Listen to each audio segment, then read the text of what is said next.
This is the river of endlessly flowing history, the river without which there would be no London. The river of breathless beauty and teeming commerce, both changing and changeless.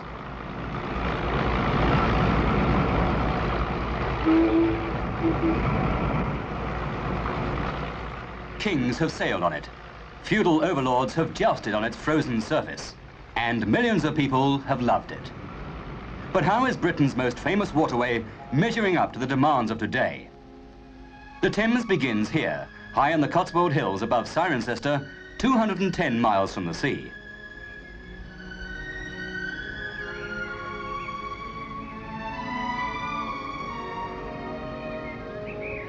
Water gushes out only after heavy rain, and the riverbed is usually dry for several miles before the stream starts trickling.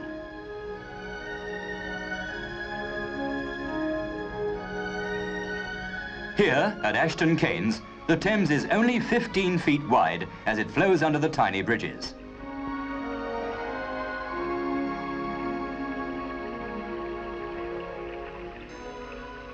The Colne is the first of the Cotswold little rivers to feed the big one. Many more keep old Father Thames rolling along. Downriver to Lechlade, and the first fishing resort on the Thames. The trout here are jovial, like the famous pub known to generations of fishermen.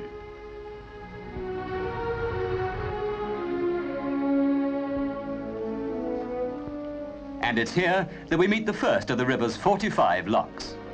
Also the first lock keeper.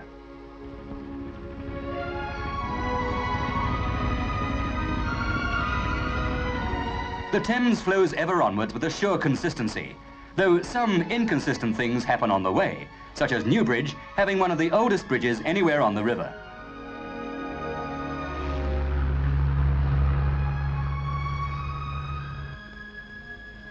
The Upper Thames is where every prospect pleases.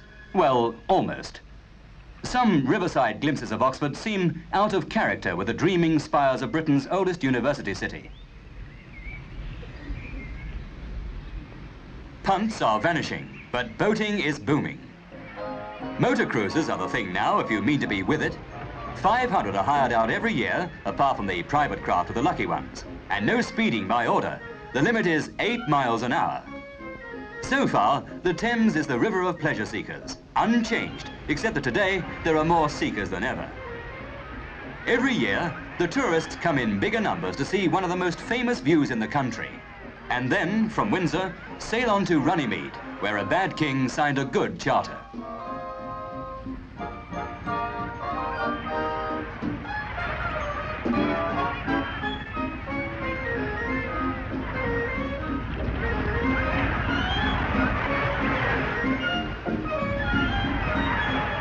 At Kingston, and again at Richmond, there's some of the best boating and fishing on the river. It's still nearly 70 miles to the open sea, and from Teddington, where the tide ends, you sail under 28 bridges before you reach the tower. Incidentally, a whale swam 60 miles upriver and died when it fractured its skull diving into shallow water near Kew. Even now, with London only just around the corner, the river still clings to the last of its rural charm. And at Hammersmith, there's still an air of a more leisured age.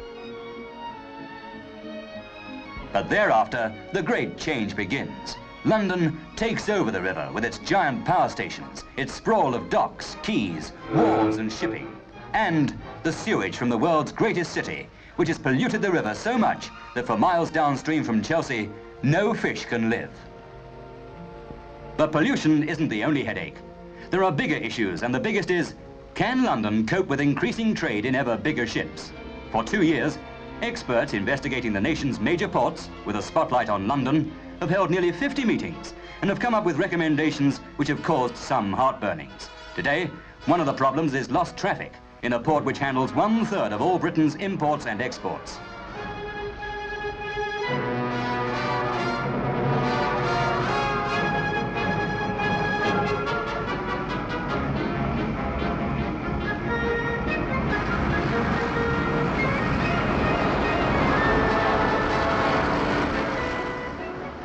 Out of the pool with its barges and lighters.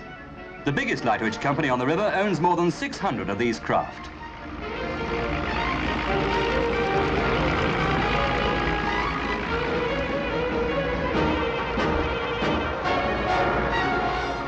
Into the docks with their big ships and a big deal in cars going out to the world. Next door, Sunday's joint is coming in.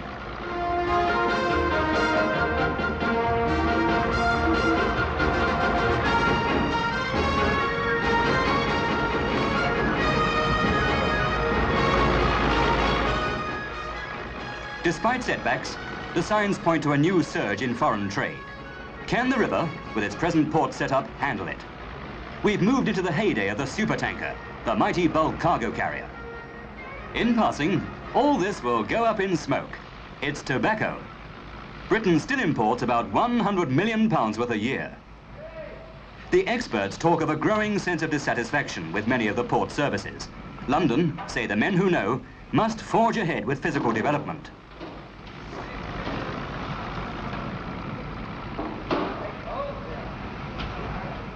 The new and bigger ships need deeper water and the last word in discharging gear. It all adds up to a radical reassessment of port facilities.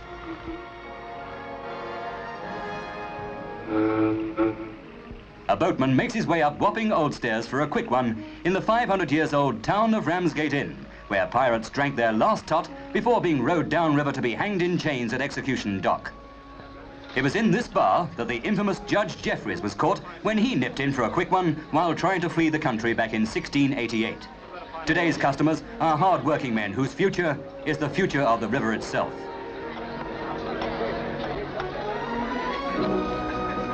Docks like this range over 4,000 acres with nearly 36 miles of quays.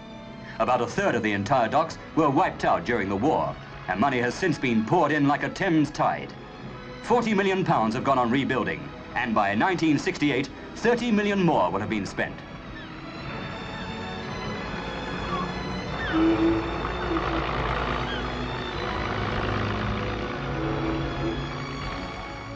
Downriver, past Greenwich, out in the estuary, there's a new scientific device which predicts the tides more accurately and so helps the new giants of shipping to get right alongside the wharves. But physical development isn't the only factor. Some blame dock strikes for lost tonnage, but the unions say their demands are just.